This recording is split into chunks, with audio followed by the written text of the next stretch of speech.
मैंने अवनी को देखा। फिर वही सपना? इस बार सपना नहीं, सच में देखा है। व्हाट? क्या बकवास कर रही हो? अब तो मुझे समझ में नहीं आ रहा कि तुम्हें आराम की ज़रूरत है या इलाज की। बकवास नहीं है।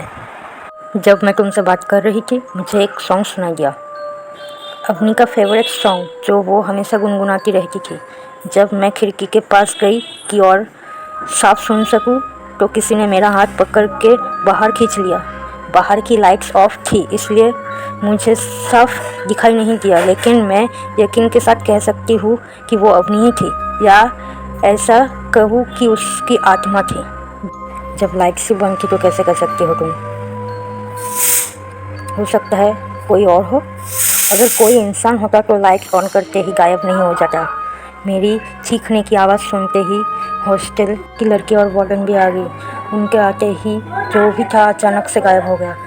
मैं कह रही हूँ ना, मैंने 1-2 सेकंड के लिए क्लियरली उसको देखा था। तुम मजाक कर रही हो ना? ये तुम्हें मजाक लग रहा है? OMG, इतना बड़ा खाओ। हाँ, ये मुझे तब लगा जब मुझे किसी ने खिड़की से बाहर खींचने की कोशिश की। I am not lying. Oh no, मुझे अभी भी यकीन नहीं हो रहा है। तुम्हारे यकीन करने या ना करने से क्या होगा? वो लौट आई है। तुम इस घाव पर कुछ लगा लो। खून ज़्यादा बढ़ रहा है क्या? तुम्हारे सब्जेक्ट बदलने से ये प्रॉब्लम सॉल्व नहीं हो जाएगी।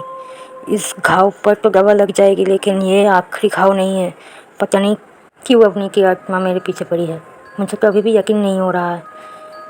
ऐसा सच में हो रहा है क्या? सच में हो रहा है। वो लौट के आई है। अब तो मुझे भी डर लगने लगा है। अच्छी बात है, मैंने अपने घर पे मम्मी पापा के साथ हूँ। हाँ, मैं भी अब अकेले नहीं रह सकती। मेरी कोई रूममेट नहीं है, लेकिन मैं साइड वाले रूम में जो अपनी क्लासमेट वीना रहती है ना, उसे अपनी ही रूम में सोने के लिए कह रही हूँ। That's good. हम सुबह मिलकर इस बारे में बात करते हैं। अपना ध्यान रखना।